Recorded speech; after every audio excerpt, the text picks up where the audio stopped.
नमस्कार, स्वागत है आप सभी का एबी स्टार न्यूज़ में और मैं हूं आपके साथ जुबैर चौधरी। वक्त तो चला है अपना उत्तर प्रदेश का, जहां खबर बांदा से है।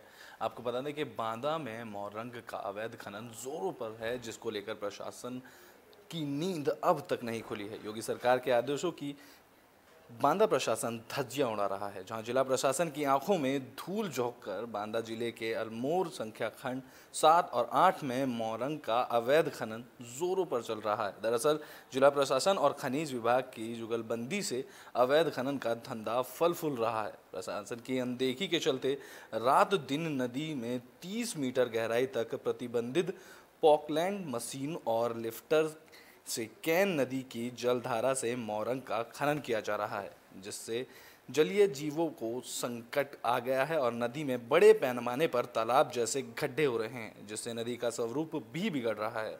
अल्मोर खंड 7 और 8 के पट्टाधारक इस जुगलबंदी के चलते अवैध खनन पर प्रतिदिन सैकड़ों ट्रक मोरंग से भरे ओवरलोड निकाल रहे हैं, जिससे जिले की सड़कों का बुरा हाल हो गया है। जबकि जिलाधिकारी ने पट्टाधारकों के साथ बैठक कर निर्देश दिए थे कि जहां एनजीटी के नियमों के पालन करने की भी बात कही गई थी।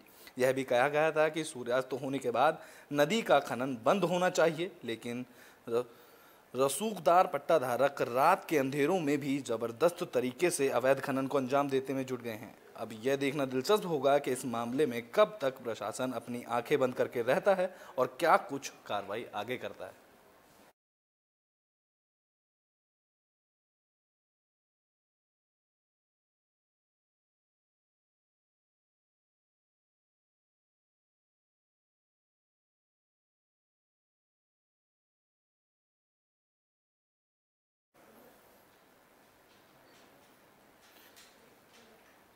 बुलेटिन में बात अब दोबारा से मोरम घाट की कर लेते हैं, जहां दबंगों ने ज़बरदस्ती वहां पर कब्जा कर लिया और अवैध खनन की प्रक्रिया चालू कर रहे हैं। आपको बता दें कि झांसी के सलेमपुर घाट पर दबंगों की तरफ से मोरम घाट पर कब्जा कर लिया गया है, तो वहीं कब्जाधारियों ने कैश और M11 लूट ही है। इतना ही नहीं, यहां बीते दिन से खनन किया जा रहा है। आपको बता दें कि इसको लेकर पट्टा संचालक ने कोतवाली पुलिस को प्रार्थना पत्र देते हुए विधायक के गुर्गों पर घाट पर कब्जा करने का आरोप लगाया है। बता दें कि यह सारा मामला झांसी के पूंछ थाना क्षेत्र का बताया जा रहा है, जहां दबंगों ने मोरम घाट पर कब्जा कर रखा है। कब्जे के बाद वे अवैध खनन कर रहे हैं। ज़्यादा से ज़्यादा वहां दिन से ही खनन किया जा रहा है।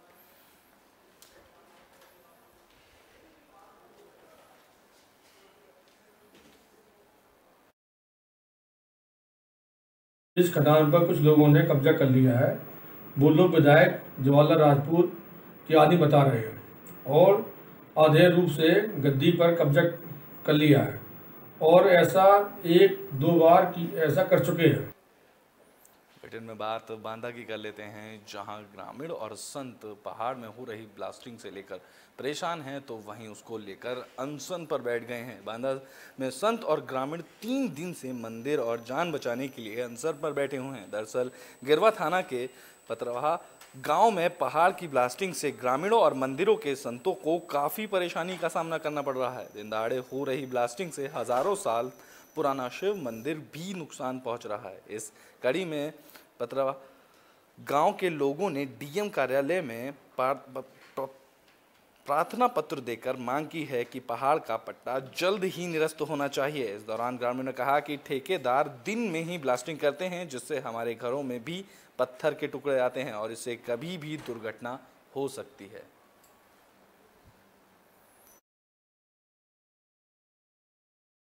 रोज कह देते हैं कि चलो अंदर चलो, बाहर निकलो, फिर बाहर निकाल लेते हैं, फिर अंदर घुसेड़ देते हैं। कौन करा रहा है ये ठेकेदार करवा रहे हैं।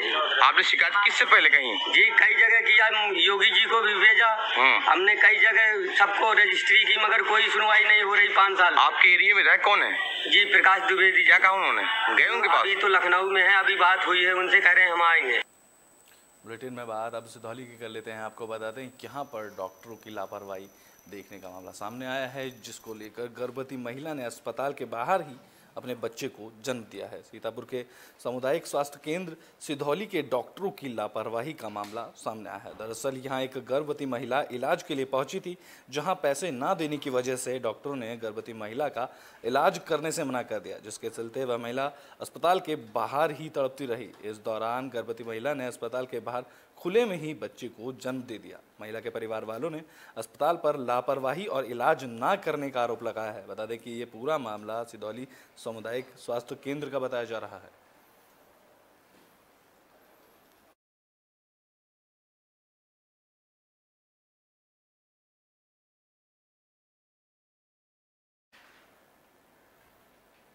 बुलेटिन में बात अब मथुरा की कर लेते हैं, जहां होली को लेकर सैकड़ों की संख्या में श्रद्धालु मथुरा पहुंच रहे हैं, तो वहीं भीड़ ज़्यादा होने से चोरी की घटनाओं में भी इजाफा हो रहा है।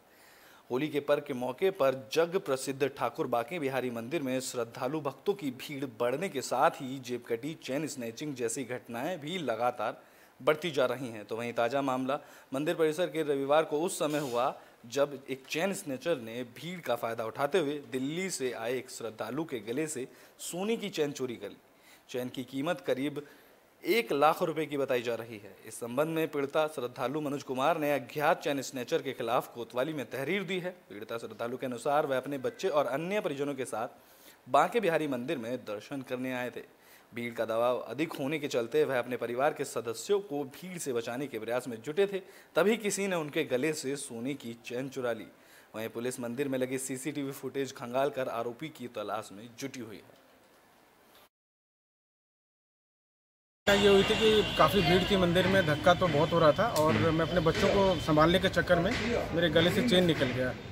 बांके बिहारी जी के मंदिर के अंदर ही बिल्कुल, वो जो जहाँ पे रेलिंग लगी हुई थी, बच्चों को मतलब बचाने के चक्कर में काफ़ी भीड़ थी, तो उनको मैं ये कर रहा था, बचा रहा था। फिर मैं वहाँ पे चौकी पे गया तो मैंने बोला कि ऐसे ऐसी घटना है, मेरी चेन चोरी हो गई। तो उन्होंने एक डायरी में तो चेन स्नैचिंग की बात तो मथुरा के बाद अब गाजियाबाद की में कर लेते हैं। आपको बता दें कि यहाँ पर घर के बाहर खड़ी एक महिला से चेन स्नैचिंग का मामला सामने आया है। आपको बता दें कि यहाँ भी बदमाशों के हौसले बुलंद होते नजर आ रहे हैं। वसुंधरा में अपने घर के बाहर खड़ी एक महिला से चेन स्नैचिंग हुई है। आपको बता दें कि वसुंधरा में महिला अपने घर के बाहर खड़ी थी, तभी बेखौफ बदमाश महिला के गले से सोने की चेन खींचकर फरार हो गए। तो वहीं महिला ने घटना की सूचना पुलिस को दी, जिस पर पुलिस ने कोई भी कार्रवाई नहीं की। इतना ही नहीं, 2 दिन तक थाने के चक्कर लगाने के बाद पुलिस ने एफआईआर दर्ज की, जहां महिला ने कहा कि सीसीटीवी वीडियो होने के बावजूद भी अभी तक बदमाश का कोई सुराग पुलिस को नहीं मिला है।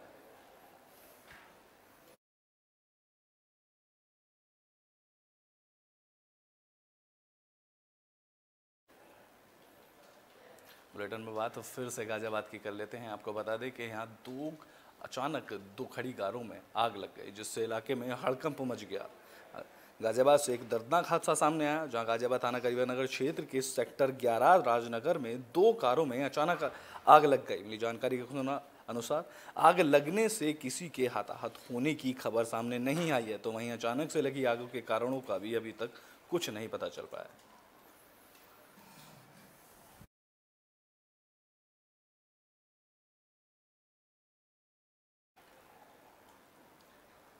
बुलेटिन में बात अब बदायूं की कर लेते हैं, जहां घटनास्थल पर गए पुलिस वालों पर बदमाशों ने फायरिंग कर दी। आपको बता दें कि इसको लेकर पुलिस ने 9 अज्ञात लोगों के खिलाफ मुकदमा दर्ज कर लिया है। बीते दिन सपा बीजेपी समर्थक के बीच झगड़े और फायरिंग की घटना में पुलिस ने दोनों पक्ष की ओर से रिपोर्ट दर्ज कर ली थी, जिसके बाद घटना में पुलिस चौकी की लापरवाही की जानकारी पर सीओ दादागंज प्रेम कुमार थापा और इंस्पेक्टर थाना आलापुर संजय कुमार सिंह पुलिस बल के साथ घटनास्थल पर पहुंचे। पुलिस के मुताबिक मौके पर पहुंचे कांस्टेबल नरेंद्र कुमार और मनीष पर आरोपियों ने फायरिंग की, जिसमें पुलिसकर्मी बाल बाल बच गए। इस मामले में पुलिस ने आरोपियों की धरपकड़ के लिए कई जगह दबिश दी और 3 लोगों को हिरासत में लिया।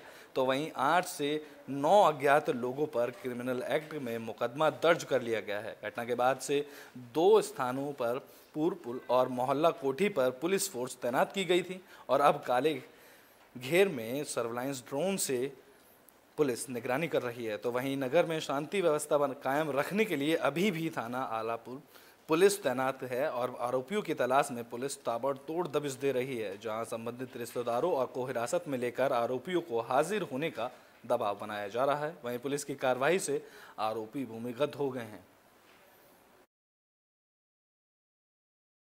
दिनांक 12/3/2022 को जनपद बदायूं के ककराला कस्बे में थाना क्षेत्र आलापुर में दो पक्षों के मध्य किसी बात को लेकर विवाद हुआ था, जिसमें एक पक्ष रुस्तम, दूसरा पक्ष असरार उर्फ मैली थे, जिसके संबंध में रेलेवेंट सेक्शंस में अभियोग पंजीकृत कर 2 लोगों की गिरफ्तारी की जा चुकी है।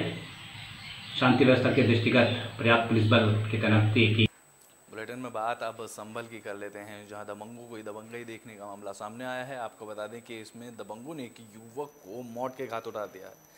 संभल में मारपीट और हत्या के मामले थमने का नाम ही नहीं ले रहे। इस कड़ी में एक ताज़ा मामला सामने आया, जहां एक पुरानी रंजिश को लेकर युवक की हत्या कर दी गई है। तो वहीं युवक की मौत की वजह चुनाव को लेकर बताई जा रही है, जहां परिजनों ने गांव के ही एक युवक पर मार पिटाई कर मारने का आरोप लगाया है। दरअसल मृतक युवक रात में अपने खेत पर रखवाली करने जा रहा था, तो वहीं कुछ लोग उसकी तलाश में घात लगाए बैठे थे, जिसके बाद उन सभी ने युवक से मार पिटाई कर शुरू कर दी और पीट कर युवक की हत्या कर दी। जहां सुबह ग्रामीणों ने खेत में युवक को देखा तो आनंद फानन में अस्पताल लेकर आए, जहां पर डॉक्टरों ने युवक को मृत घोषित कर दिया। सूचना मिलते ही गुन्नौर थाना क्षेत्र की पुलिस मौके पर पहुंची, जहां पुलिस ने युवक के शव को कब्जे में लेकर पोस्टमार्टम के लिए भेज दिया। पुलिस ने तहरीर के आधार पर कार्रवाई करने की बात भी कही है। मैं जा रहा हूँ, रास्ता काट के गऊ रास्ता काट के, तो रास्ता पे रोके, पहले बैठे वहाँ पे 4-5 आदमी, तो घंटे बच के वहाँ बैठे, 2 जगह बैठे भाई। क्या क्या नाम है, कुछ पता है? राकेश, हरी सिंह और साहब क्या कहते हैं दिनेश, और क्या कहते हैं वो क्या कहते हैं ये कहाँ के रहने वाले हैं सब? हरवेश गढ़िया है। बीडीसी पे ठाड़े भाई पहले तो बीडीसी पे इनके पड़े 450 वोट और उनके पड़े 250 भैया के दुश्मनी बनती चली गई। ये बीटीसी का चुनाव जीत गए थे, हार गए 200 नंबर से। तो ये रंजिश थी, उसी रंजिश में मारा। बुलेटिन के आखिरी में बात गाजियाबाद की कर लेते हैं, जहां रेलवे ट्रैक पर सेल्फी ले रहे 2 युवकों की मौत हो गई। आपको बताते हैं कि रेलवे ट्रैक के पास सेल्फी लेने के चक्कर में मेरठ से 2 युवक ट्रेन की चपेट में आ गए। दरअसल दोनों युवक बारात में शिरकत करने के लिए गाजियाबाद से आए थे और घर वापस जा रहे थे। दोनों युवकों की मौत के बाद शादी के माहौल में मातम परसा हुआ गया। मौके पर पहुंचे पुलिस ने दोनों लाशों को रेलवे ट्रैक से उठाया है। यह सारा मामला गाजियाबाद के मसूरी थाना क्षेत्र के डासना रेलवे ट्रैक का है। आपको बता दें कि इस इलाके के पास एक बारात मेरठ से आई थी। बारात में 2 युवक भी आए थे, जिनमें का एक का नाम समीर और दूसरे का नाम साहबान है। दोनों की उम्र 19 और 18 साल की बताई जा रही है। शादी में शिरकत करने के बाद दोनों युवक घर वापस जा रहे थे। इस दौरान बीच में आए रेलवे ट्रैक के पास सेल्फी लेने लगे। युवक जिस ट्रैक पर सेल्फी ले रहे थे उसी के ठीक पास सामने वाले ट्रैक से ट्रेन जा रही थी। दोनों ने ट्रेन के साथ सेल्फी लेने की कोशिश की, लेकिन जिस ट्रैक पर वे खड़े थे वहीं से सेल्फी ले रहे थे, उस पर भी अचानक से एक ट्रेन आ गई, जिसमें दोनों युवक की दर्दनाक मौत हो गई। घटना की सूचना जैसे ही शादी समारोह में मौजूद बाकी लोगों को लगी तो शादी समारोह में गम का माहौल छा गया। मौके पर पहुंची पुलिस ने दोनों युवकों के शवों को रेलवे ट्रैक से उठाया। वहीं परिजनों ने दोनों का पोस्टमार्टम करवाने से मना कर दिया।